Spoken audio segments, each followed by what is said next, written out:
오늘은 사사기 2장으로 말씀을 전하겠습니다. 내가 섬기는 하나님의 메시지를 듣는다는 것은 사실 믿는 자에게 있어서 떨리기도 하며 영광스러운 장면이 될 것입니다. 그리고 많은 그리스도인들은 하나님과의 인격적인 만남을 통해서 이 자리에 있노라고 말하면서 간증하는 사람들임을 볼 수 있겠죠. 실제로 창세기 16장에 보니까 여호와의 사자를 만나서 그 생명을 얻게 된 여인이 있었습니다. 바로 사라의 여종이었던 하갈이 그 사람인데요. 사라의 학대를 피해서 어린 이스마엘과 함께 아브라함의 집에서 도망하며 거리를 나왔던 적이 있습니다. 당시 사회에서 종이었던 자, 심지어 여인과 어린아이가 거리로 홀로 나와 있다는 것은 언제 강도를 만나게 될지 혹은 들짐승에게 위협을 당하게 될지 모를 그 죽음을 눈앞에 둔 상황으로 여길 수도 있을 것 같습니다. 그럴 때 하갈 앞에 선 여호와의 사자는요, 그를 아브라함의 집에 돌려보내면서 생명을 얻게 하셨던 일이 있었던 것이죠.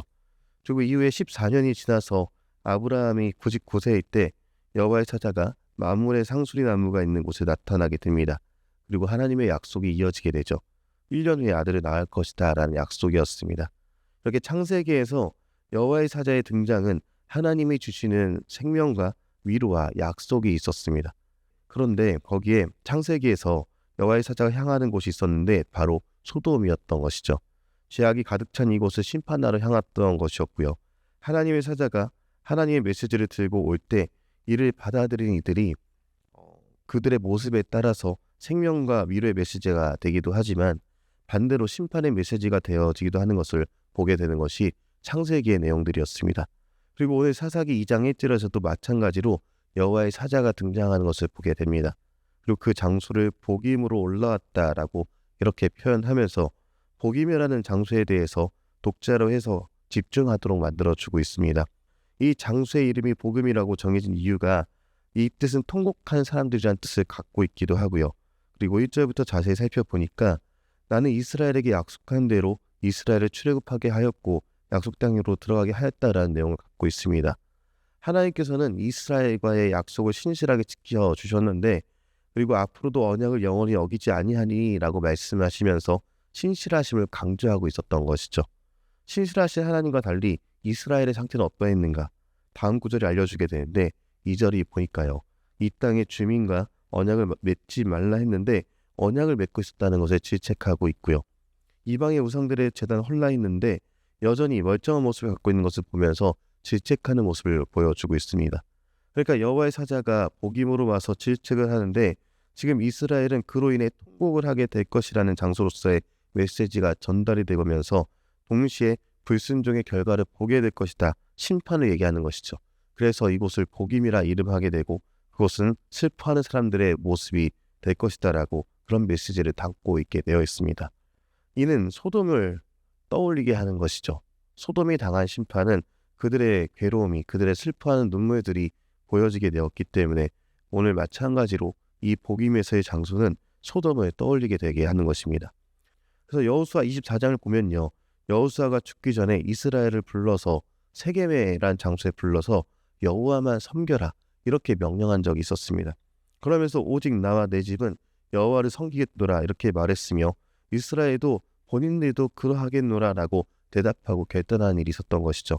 그러나 그 대답과 결단은 현재 사사기 2장의 모습 속에는 어디에도 남아있지 않았던 그런 모습을 보여주고 있습니다. 이를 보면서 이 사람들 왜 이렇게 신의가 없는가? 그렇게 말할 수도 있겠지만 사실 제가 이 모습과 별반 다를 바 없다 그런 모습을 한 번 더 느끼게 됩니다. 하나님의 말씀을 들으면서 결단하기도 하고요. 하나님이 주신 은혜로 어려움을 넘기고 잘 살아가게 되지만 넘어지고 또 넘어진 일에 대한 반복은 사사기에 있었던 이들보다 더 자주 계속되어지기 때문에 그렇습니다. 우리 삶의 지경을 복임, 그러니까 우는 사람들의 장소로 놔둘 수가 없다는 것이죠. 6절부터 보니까요. 여호수아가 죽을 당시에 대해서 다시 한번 회상을 하고 있습니다. 여호수아가 강조된 것은요. 그때가 하나님 앞에서 충성된 시기였다라고 말해주고 있는 것이죠. 그리고 그때만 여호와를 섬겼다고 사사기는 이제 이야기하면서 왜 그러한 신앙의 모습을 갖고 있지 못하냐 이렇게 동시에 질책을 하고 있는 것입니다. 지금 이스라엘은 하나님께서 통치하신 나라 안에 들어와 있지만 사실상 그들의 마음은 하나님을 향해 있지 않다라고 이렇게 질책이 되어 있죠. 여호수아가 죽고 그 후에 일어난 다른 세대는 하나님을 알지 못했습니다. 하나님을 알지 못했다는 것은 전혀 몰랐다는 것이 아니라 하나님을 깊이 알지 못했다라는 의미입니다. 구약 성경에서 알다는요, 사실상 경험을 포함하고 있습니다. 그냥 지식적으로 아는 것은 안다에 치부되지가 않고요. 함께 동행하며 경험하는 것 자체를 안다라고 하고 있는 것이죠. 하나님을 깊이 알지 못했던 이스라엘, 그리고 어쩌면 우리도 하나님을 깊이 알지 못할 때에 하나님을 떠나게 되는 것은 아닌가, 그렇게 여겨집니다. 그리고 결국 사사기 기자는요, 12절에 기록하기를 이스라엘이 여호와를 버렸다, 이렇게 표현하고 있습니다. 그렇게 하나님께서 진노하신 이유에 대해서 기록하고 있는 것이 오늘 본문인 것입니다. 사람들의 죄성은요, 자신에게서 문제를 찾기 이전에, 아니 찾지도 않고 하나님을 원망하는 것으로 자신의 문제를 인식할 때가 많죠. 내가 잘못해서 인간관계가 틀어졌어도 하나님을 원망하게 되고요. 내가 실수해서 내 마음대로 일이 되지 않아도 하나님을 원망합니다.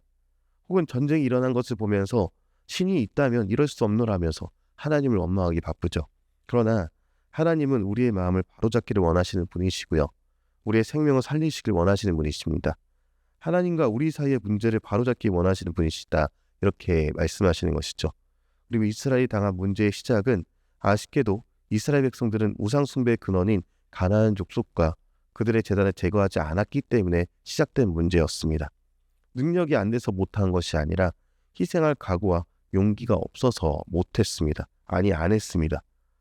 여호와의 사자의 책망을 들은 이스라엘 백성들은 소리 높여 울게 됩니다. 그리고 제사를 드립니다. 그런데 이것이 회개였을까?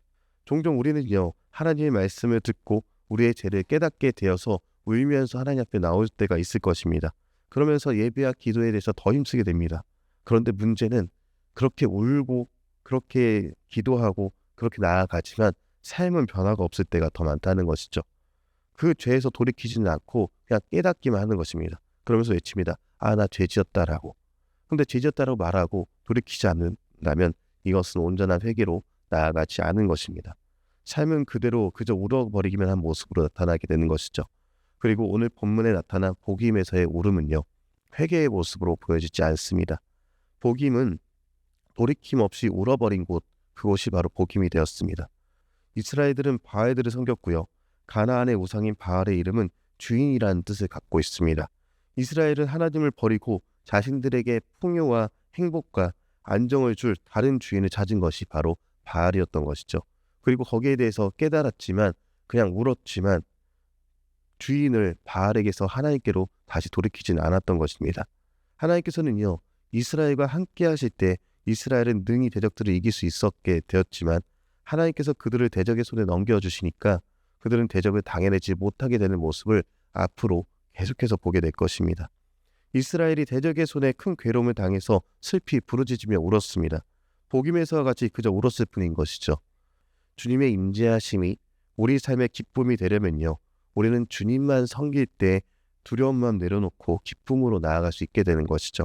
이를 기억하시면서 하나님의 임재하심이 지금 우리에게 기쁨이 되는지, 아니면 혹시 복임에서와 같이 슬픈 모습은 아닌지 생각해 보며 주님께서 임재하신 그때 가장 기쁜 마음으로 주님 앞에 나아가는 저 여러분이 되게 주님의 이름으로 소망합니다.